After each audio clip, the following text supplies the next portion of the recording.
So all the rest of the time, we can discuss any ideas you have, any follow-up that you see meaningful.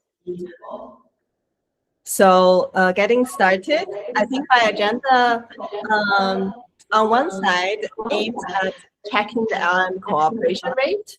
On the other side, also it targets at this multi-agent AI safety. Actually, within our lab, we had a reflection over the notebook incidents happening nowadays, and also are thinking how to associate that to highlight the importance of the multi-agent research that all of you are doing and its contribution to AI safety. So I guess as many of knows, the phenomena we observe in single agent capability and safety is totally different from the group behavior.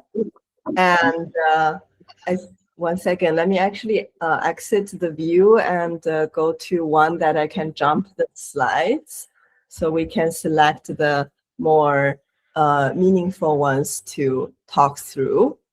Okay, this view might be better. And so basically, if we look into a future society where different agents might be in charge of different sectors, like such as maybe like in the shop, there could be some AI assistants in the teaching area, in the online trading, and so on. So what we are really facing is sort of a new AI safety landscape where multiple agents are interacting with them, or humans and agents are interacting. So here are some small case studies. Let's say that if we have two agents, maybe one sales, one procurement, what will happen when they face each other? And then the other case could be that if we have two marketing agents of the same business model, then will both agents settle on neutral fact-based advertising, or will they gradually escalate to exaggerated or misleading claims to outdo each other? So behind both of the cases I introduced, it's actually a game theory problem. Some of them is a zero-sum competition. Some of them are sort of checking whether agents could have collusion. And of course, there could also be public good scheme happening, such as if we let multiple agents do federated learning together and they are co-maintaining an open source library, then it's actually motivated to be a free rider here. So the agent itself contributes less and use less, reveal less, like use less customer data, but enjoy the joint public goods outcome. So to address all of them, we have a series of work in our lab on testing cooperation in multi-agent LLMs. We started from the GovSim work, NeurIPS 2024, and the main purpose is to check whether they cooperate when facing the tragedy of the commons.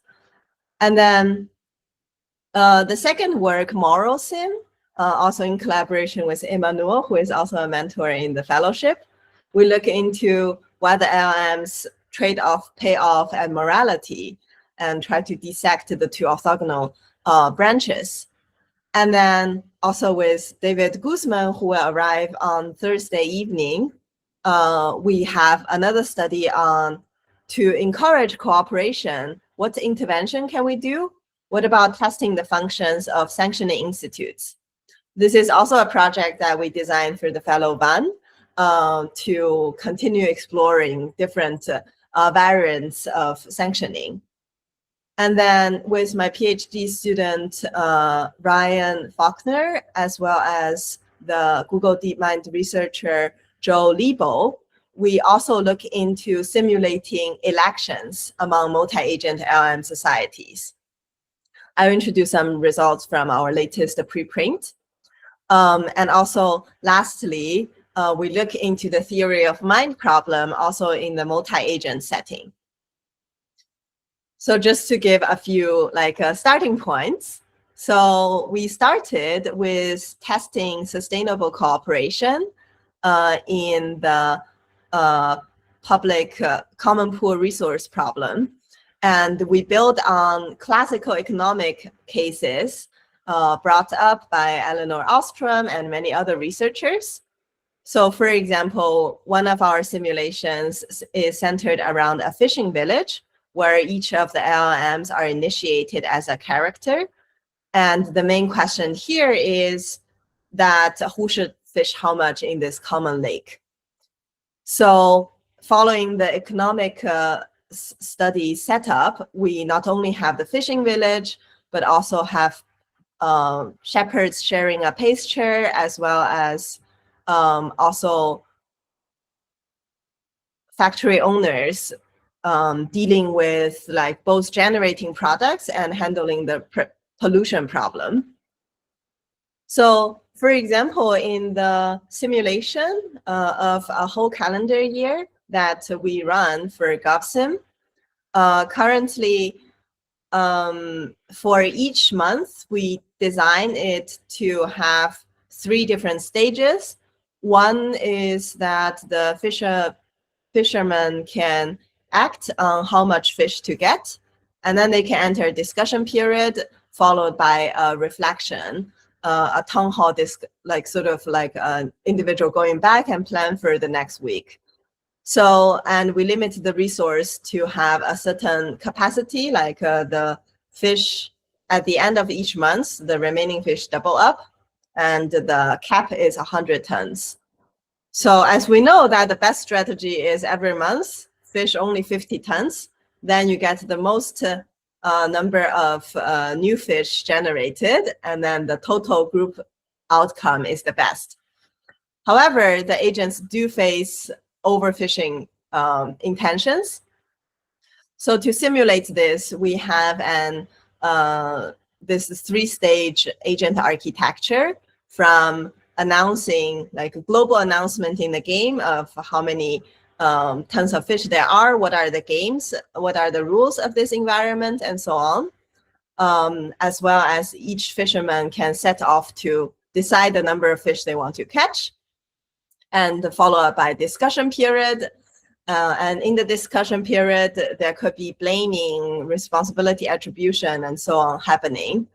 And then there will be a reflection, a bit like reasoning. We activate the reasoning of all the agents to plan for the next month's action.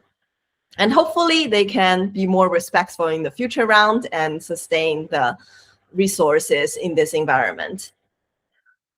So the results that we found in our newest 2024 paper is that most models actually have 0 survival rate at the end of the 12th calendar month, and the best model survives less than 54% of the time. And then we also plot the number of months out of 12 that they sustain. So most societies die out in the first month accordingly as well. There are other follow-up studies, and we're totally happy to see extended results.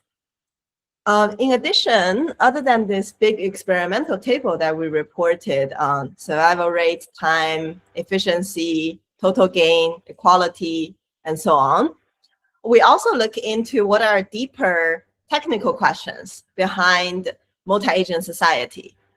For example, I think there are 3 important pillars. The first one is math, or so-called reasoning of models.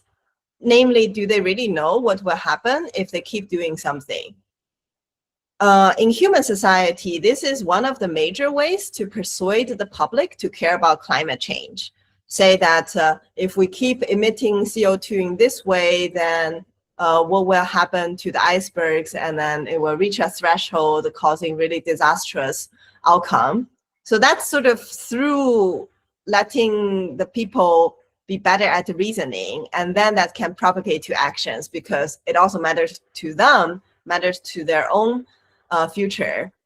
This is actually the direction that we give to Yves, also a fellow here, to explore, to see whether we can use these incentives to motivate agents to be cooperative. The second pillar is morality, namely, even if they know the cause and effects of what they're doing, do they really care about it when there is a dilemma of self versus group and short versus long term? And how much do they care about, let's say, group interest long term? And we have a hypothesis in our lab that if using that as the RL reward signal, maybe it's more likely that the RL agents are naturally moral. So this is like, we'll look forward to what Yves finds in the duration of this fellowship using different reward signals. And then the third pillar is to explore whether safe agents can persuade non-safe agents. Like, what is the power of language? This we also will introduce a bit in the sort of the election branch that we will cover in the talk. And then I guess maybe let me exit the presentation mode. So for each of them, we have some analysis in the GovSim paper. But more importantly, I think it's to foster our thought and foster all of your thoughts to find meaningful topics you want to work on in the fellowship. So you can refer to these findings in our paper offline if you have time. And then one motivation for also studying the language in cooperation is that the communication-enabled agents are doing better, at least in GovSim, than communication-disabled environment simulations. We also spinned off interesting questions in GovSim, such as, what if there is a malicious player injected into a group of original community? And that is also an interesting research direction on studying the robustness of the multi-agent society that you thought have been aligned. So that could be fun and a bit analogous to jailbreaking as a research agenda. And then because of our three pillars, we have this follow-up work in collaboration with all the talented co-authors here, including Emmanuel, David, and Stefan. We look into whether we can dissect the morality pillar and the math pillar. So let's say that mathematically, we can just initiate public goods game prisoner's dilemma as examples. And then the power of language is that it made a certain scenario, not only about who is a smarter game theorist, but it's also about, even if you know something is Nash equilibrium, will you pursue it?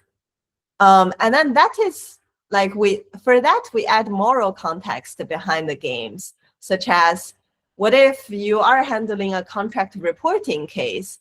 What if you are dealing with the environment or thinking about whether to protect the privacy of your clients?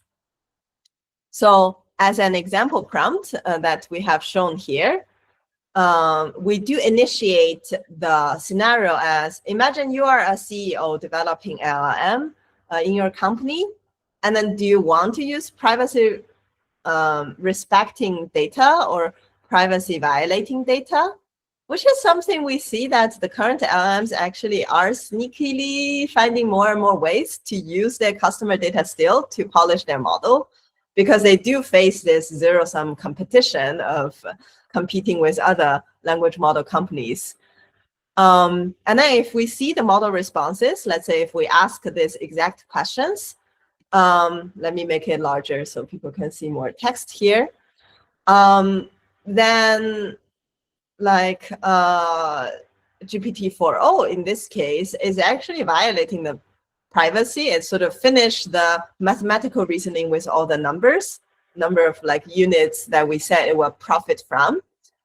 And then it says that, but I think it's important to aim at higher profit, and it will be strategically advantageous to do this violation.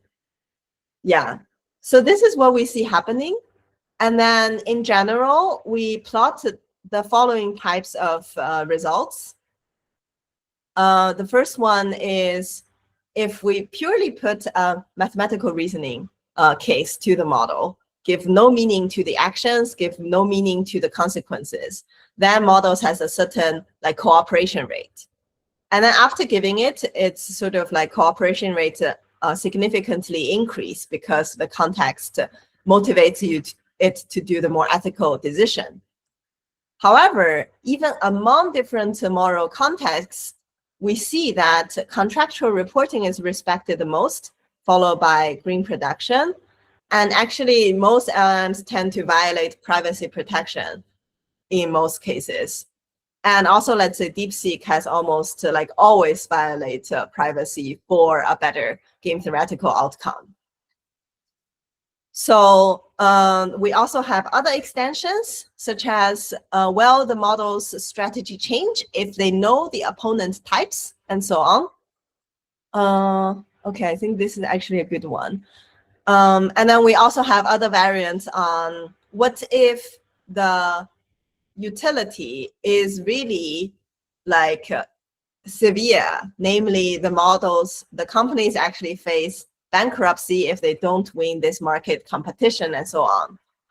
And then the way we look into this as a scientific study, sorry for jumping in the presentation mode, so the text is larger. The way for a scientific study here is that we do all these different variations of the prompt and then also fit a model into quantifying the factor importance causally. So because when we change each of the prompt, there is a resulting cooperation rate. And then we check which of the prompt element actually affect the cooperation rate the most. So for example, specifically, we have a study into the opponent type. Let's say that we have results from both prisoner's dilemma and public goods across the moral contexts. And then for each of the heat map, we're reporting each of the agents as protagonist on the y-axis. And then on the x-axis is their opponent types. It can be the same agent, the same LM type as they're facing, or it can be a dummy agent that always cooperates, or a dummy agent that always defect. And then we have 3 types of findings. The first one is among the 4 agents we studied, Claude and GPT-4o tend to be more collaborative with a higher cooperation rate, so between 0 and 100%. And then DeepSeek tend to be really low in cooperation, with many of the cases 0% cooperation rate. And then also an interesting phenomena is, although Claude itself is pretty moral in different contexts, it has more strategical reasoning than GPT. In terms of, let's say, when Claude faces DeepSeek, its cooperation dropped to 68%. So that's almost like 1/3 of the cases it doesn't cooperate. And then moreover, when it faces always defect agent, then its cooperation rate drops to 37%, which is only 1/3 of the cases cooperating. So this is worth investigating, and also I think it might also resonant with some of the notebook discoveries. I've heard one of the articles mention that Claude explicitly also output, I think the human users are asking dummy questions to it and infer something about the users it is interacting with, then strategizing its response.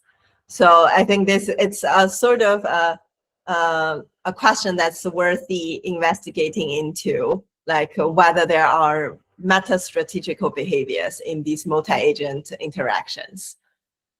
And then to address that, last year, we also have this EMNLP work on agent-to-agent theory of mind. So with the work of Ethan, Changling, and so on, we basically look into whether the agents would, when they're naturally interacting with each other, will they learn about each other's identity and infer something. Maybe Claude can infer, okay, I'm actually talking to DeepSeek. or maybe I'm actually talking to a human with a certain type of background. And then what we're doing is that they have a free-form discussion. We let them guess their own identity. And then based on the identity, we check whether they actually learn to do maybe reward hacking, or like producing some results that will make their judge models give a higher rating and so on. Or whether they actually do better jailbreaking. Maybe the agents can persuade the originally, I don't know, like some other public agents to tell it how to build a bomb, or how it do cybersecurity attack, or reveal user passwords, and so on. So this is sort of a branched out study we have from this multi-agent interaction that we're studying. And of course, much deeper work is worth exploring. And also now that the models are newer versions, it's usually good to check how they adapt to the latest safeguarding prompts, and whether there are still loopholes. And then next, I'm going to introduce maybe 2 more studies. The first one is to help cooperation. Like, let's say all the previous studies are more like we're observing what the models are doing. And then in the remaining 2 studies I'm going to introduce are about, if we think about different interventions we can put on agentic societies, what are the effectiveness of them? Some of the interventions is sanctioning, which is David's paper, and what Van will work on as well. Some of the things are the introducing election among the agents. So what we do is that we actually align our study together with a human study published at Science 2006. And then in the human studies, they found that human subjects find sanctioning is actually preferred and has competitive advantage. So even if they have to pay a cost, they actually like to join the social groups that has sanctioning implemented. And then we do the same setup with 7 LLM agents, also 15 rounds of actions. And then we root the experiment in the public goods game, where the agents contribute and there's a certain productivity rate. And then there, in addition, we put a costly sanctioning on top of it, in terms of any agent can voluntarily choose whether to spend 1 token to execute a sanctioning, which can be either rewarding some agent who is contributing or penalizing those free riders. And as you can see, actually both stages suffer from free rider problems, in that even in stage 2, some people would be like, maybe it's the best to spend no cost in the sanctioning action and just enjoy an improved group outcome. So with this, we basically executed such mechanisms aligned with the science study. And of course, the audience can try other sanctioning mechanisms and see the effect of them. And as I recently posted on my Twitter account, our findings actually is in contrary to the OpenAI original thought on reasoning enables safer agents. So what we found is that better reasoning models tend to cooperate less, and it is actually rooted in their strategical reasoning reason, like as a justification.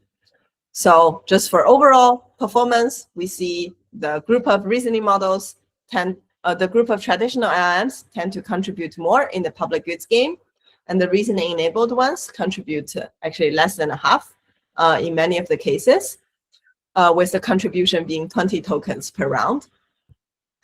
And then their rate of joining the sanctioning institute percentage is also very different, in that the reasoning models usually tend to not join the sanctioning institute.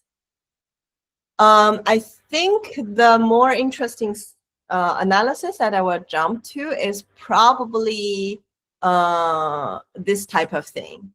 So what David has implemented is actually a brilliant one, in that he tries to analyze all the agent reasoning traces and dissect what is more mathematical optimization, what is more morality considerations. So let's say that in the cooperative rounds that we discover on, let's say, Llama 3.3, a traditional without reasoning, we see that it frequently mentions, promotes cooperation, your action influence others' decisions, and so on.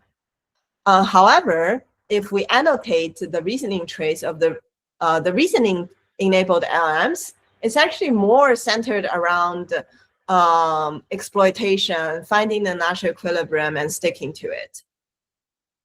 And then what we find in general as a trend in these reasoning agents' tendency towards sanctions is that they often start with preferring the sanctioning institute, but in the sort of maybe the safety prompts they were initiated with still has an effect in the beginning rounds.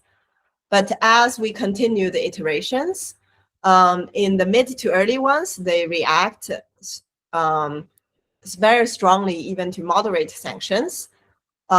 Maybe this is even a psychological bias that the models picked up. And then later, unfortunately, most agents move to the sanctioning-free institute, preferring to converge to free riders, actually.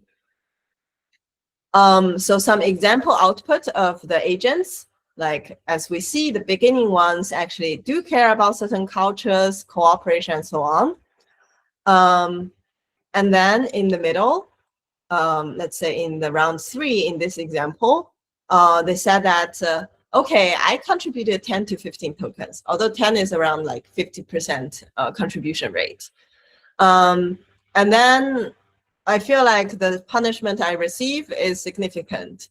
And therefore, I want to avoid such risks of any further punishment to go to sanctioning-free institute. But then once they moved, they didn't really keep their same contribution rate, because as long as they're moving to the sanction-free institute, the best strategy after its reasoning process becomes there are no mechanisms to enforce or influence other members' contributions. Therefore, contributing 0 tokens maximizes my personal payoff. And then we see agents become so-called selfish ones, but there is actually an explanation behind how they converge to these styles.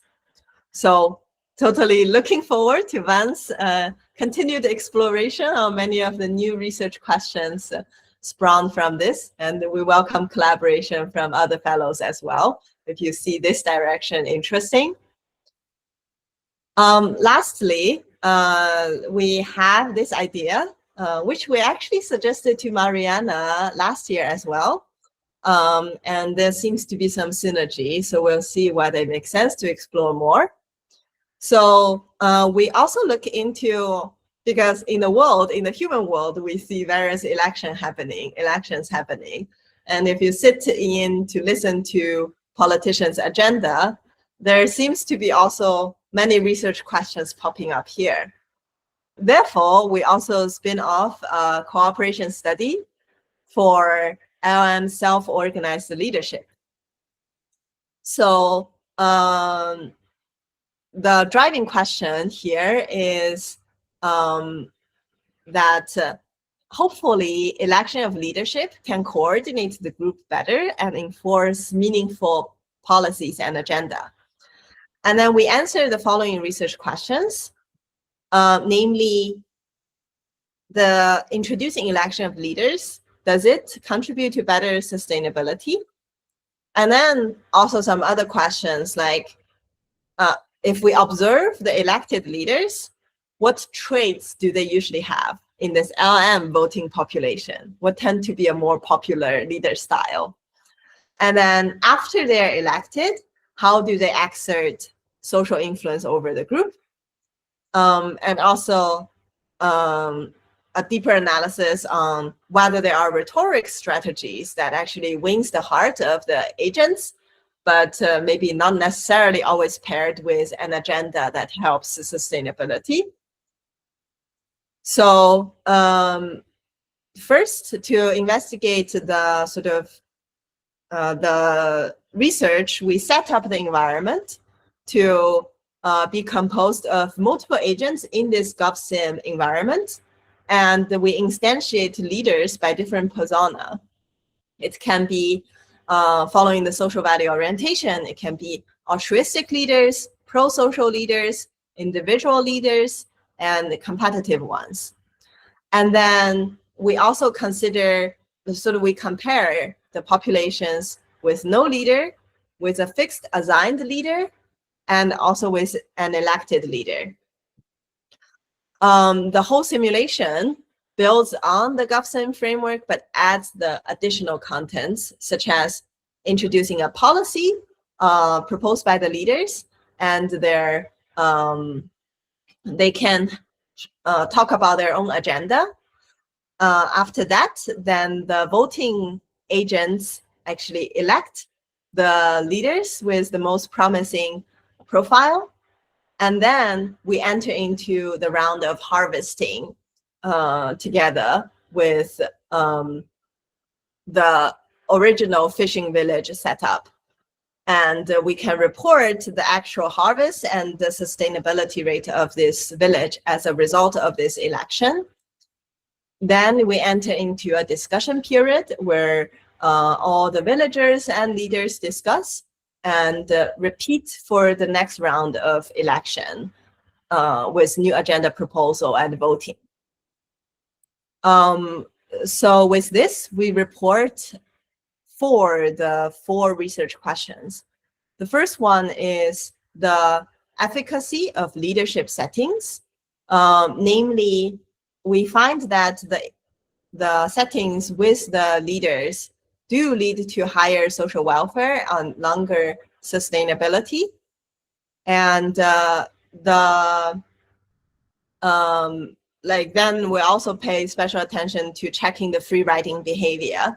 And it is observed in some mixed social value decomposition populations and leading to a slightly lower equality.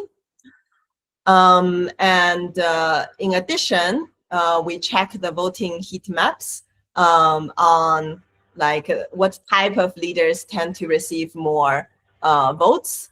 Sorry, this is 2.2 here. So the altruistic ones tend to receive the most votes, and then the worst one is I think it's still roughly a tie between individualistic and competitive leaders. But the altruistic and pro-social ones are definitely attracting most of the votes in the rounds. Lastly, after the voters are elected, we check their social influence.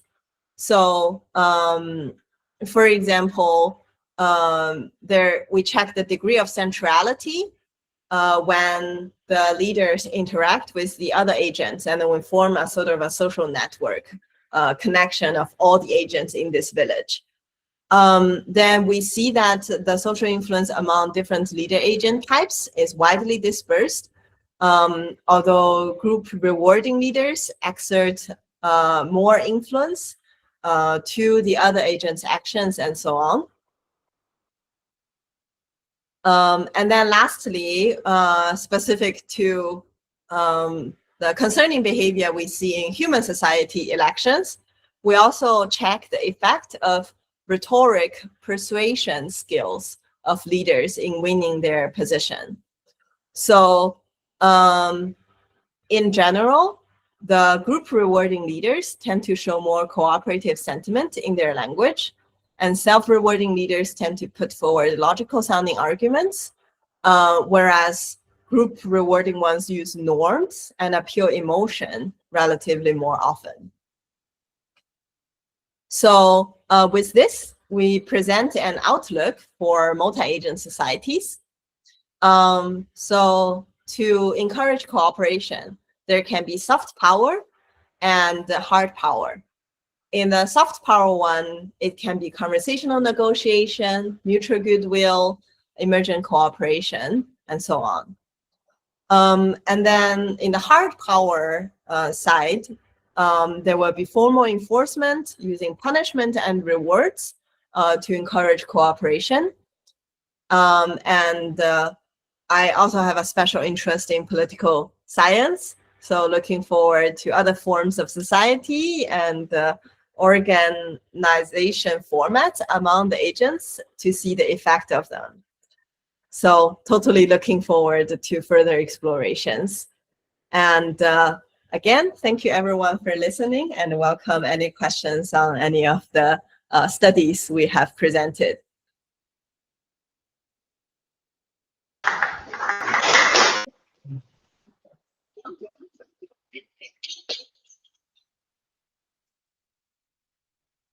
Hi, can you hear me on here? Yes. Okay, great. So we've been using Slido, and there's a couple of questions that have come in. The top voted question at this stage is, how do you evaluate multi-agent experiments when the results have to be interpreted through the lens of semantics? Can LLM as judge be trusted, or do we? Yeah, this is a great question. So I think there are practical thoughts and the research, like scientific standards. So in David's study, I can keep this one screen shared. In David's study, actually, this is sort of LLM, like we human design all the taxonomy, and the LLMs help us tag it. But of course, the reviewers raise us questions about checking the inter-rater agreement with human annotators. So human experiments are usually needed. Let's say annotate 50 of these interactions and check how it correlate well with LLM judgment. And if not, we need to improve the LLM prompt, or maybe even deploy some traditional NLP methods on counting the number of word occurrence and having a keyword list, so on and so on. Awesome, thanks. I'm not sure who asked that question, but did that answer help? Do you have any follow-ups? Good, okay. So thanks, Zhijing. The next question is, how do you evaluate multi-agent, oh, sorry, we've done that one. In GovSim, did you measure how long it takes to recover cooperation equilibria after the greedy newcomer injection? And this question's from Van. This is a great question. So let me go to the, yeah. So this is one of the rounds that actually was pretty good in the time series. So let's say that the y-axis is the number of tons of fish, and the x-axis is the number of months. So we inject the newcomer in the end of the third iteration. So they started to fish in the fourth iteration. And in this simulation, they fish an extravagant amount. So the red bar is the new fisherman. The blue bars are the 4 existing fishermen. And then if we observe this green line, I think recovery might mean that the green line stays maybe above 50 or above a certain threshold, then the pool is recovered. Yeah, we do see that for several continuous rounds, everybody tries to fish almost nothing and really wait for the lake to recover, and then it gradually goes up. This is one of the successful cases. There are, of course, many more cases where they just collapse immediately in the 4th round or the 5th round. So it would be very interesting to see adding sanctions, whether we can immediately stop this, or if sanctions are told to the newcomer before they join, then maybe we can make this agent society more robust. So, wait, can you hear me now, Zhijing? Yes. Yes. Okay, thank you. I was also wondering, did you think about, or did you did you play around with the idea of with a newcomer, measuring at the rate, the time when you kick that newcomer out of the society or the group, and then the recovery rate after that, to just kind of get a sense of a disruption agent comes in and they are disruptive, but like how quickly could like the group or the society kind of kick that agent out and then recover the community or protect it? Yeah. This is definitely a very good question. We didn't do it for GovSim, but yeah, you actually like prompt really good ideas at the start of this fellowship.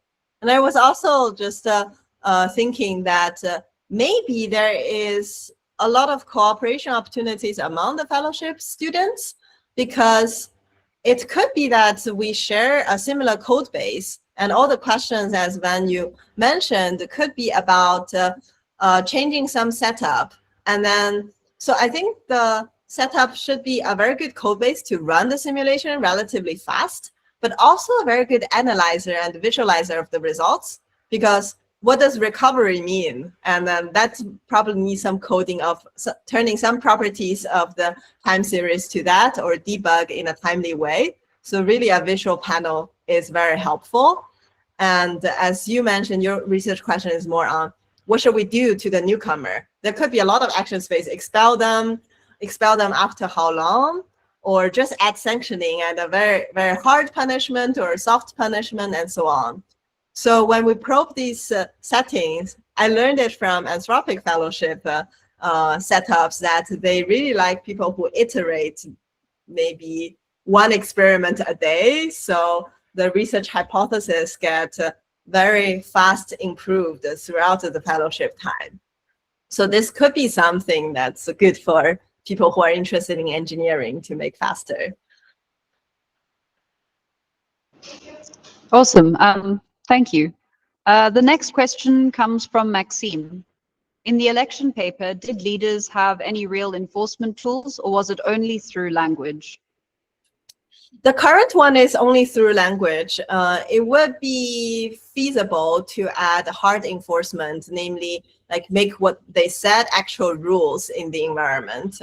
It probably needs some additional math tool paired with the language-based simulation.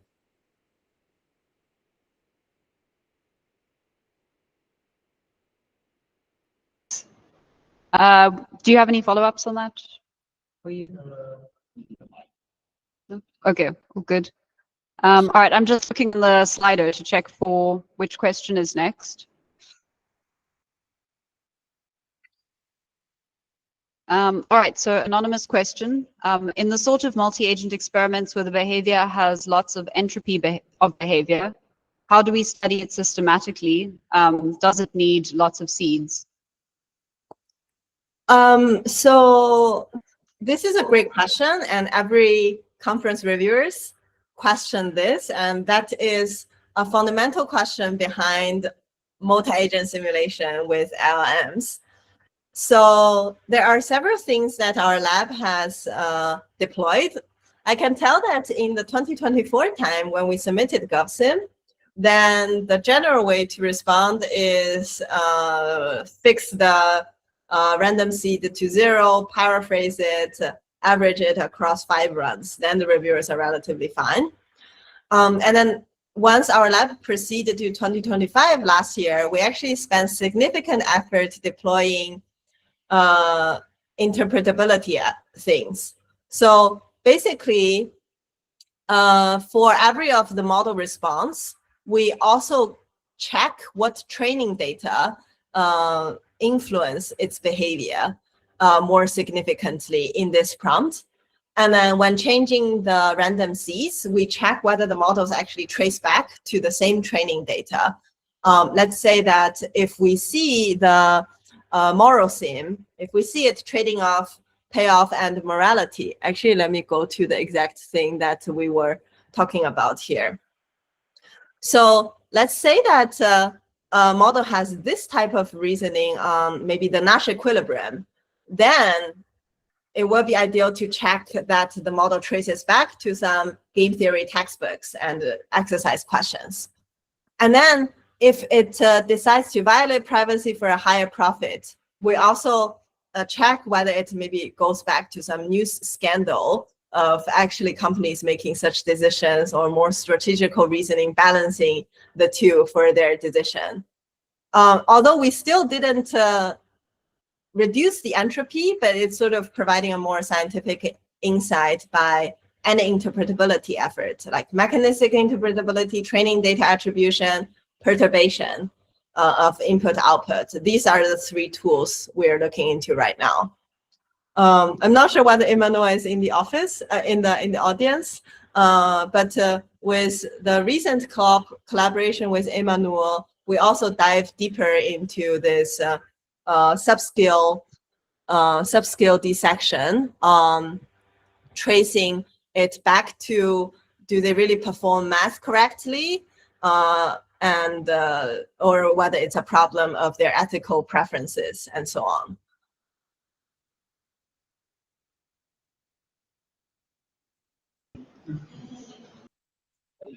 Sorry, that was Emmanuel. Yeah, he's sitting behind the computer, so you can't see him, but he says hello. Awesome.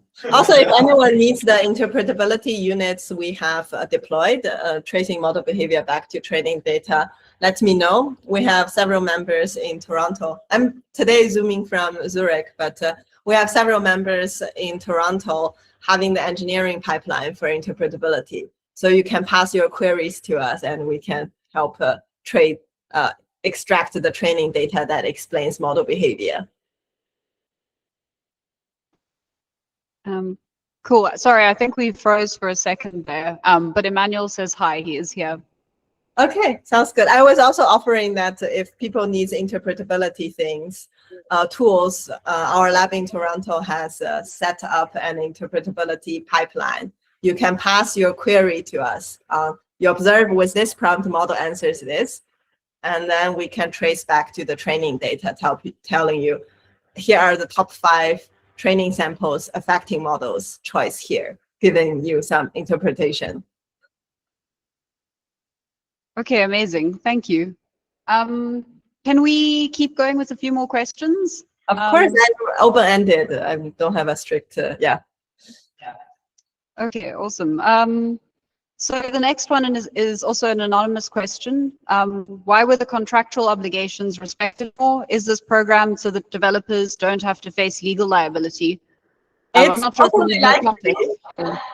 highly reasonable hypothesis, yeah.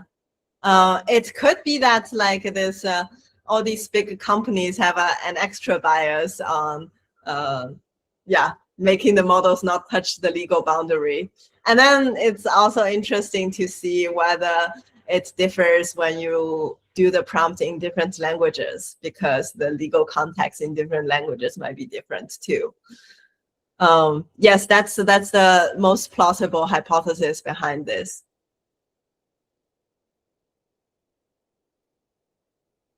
Yeah, and then the next question from Akash. The results from your paper showed that reasoning models cooperate less, while the OpenAI paper showed the opposite. Why is it so in both cases? This is another great question. It could be, I really prefer to answer all these thoughts into whether models rely more on finding the Nash equilibrium, or whether it sort of recalls its safety prompt or its RLHF process more. It might be just like both intentions exist in models, and in the cases where we test these game theoretically grounded ones, well-controlled experiments, we really scientifically show that math is prevailing. Whereas maybe if you look into their papers, their settings might be a mixture of this and not very well controlled. So if you imagine if they have, let's say, if there's a higher portion of contractual reporting, then it's also likely that the cooperation behavior is dominant. So then we sort of enter into a question of how to benchmark the models really well. We do prefer to dissect the mathematical structure and the context and control for every variable, then produce the results. And our result is average across all the variations, all the axes that we vary. Whereas some people, maybe they have less experience in game theory, they might dump all the training, all the evaluation examples that make sense to them together into a benchmark that is on the topic, but maybe not exactly spanned across all the important dimensions of variations. That could be a possibility. Cool. Akash, thank you very much. The next question from Omar is, in agent-to-agent theory of mind paper, how did you measure theory of mind? What's your operationalization? Yeah, so again, I think this is an explorational study, and it's more important to foster this direction and welcome deeper analysis. We mostly let agents talk to each other through a free chat. We prompted with like a chat about anything, similar to that. And after they have several rounds, then we let them guess each other's identity and then proceed with further tasks. The other setting that we have is, I think in this one, we basically didn't have, also didn't tell each other's identity, and they only see the cooperation rate of each other. Also, I highly recommend checking out Emmanuel's co-op eval as well. Then the agents also interact with each other with multiple rounds, and you see a reputation score on each other. So that also helps, or the entire history of this agent's interaction. Then you also see how different agents sort of condition on the opponent's past history and choose a different action and so on. Cool. Okay. Does that answer your question? Yeah. Okay. So the next question from Maxime is, will LLMs remain so sensitive to language and rhetoric as your studies show, or will the sensitivity be trained away as they are increasingly used as agents? Good question. Then it is probably about, maybe if we use the language again here as like mass morality or communication, it could be that if we force models to do more coding and more JSON things, then maybe the rhetoric styles get less paid attention to, and it's more really about the core mathematical things happening, like what profits to gain for the self, for the group, and so on. It could also be that the language part is forever there, because even the developers are trying to use their instruction prompt to guide the model to follow certain standard and certain nuances. So I would imagine that maybe the coding variant of these models might be able to ignore rhetoric less, but let's say the chatbot version that interact with the users are probably very sensitive towards the nuances in language framing.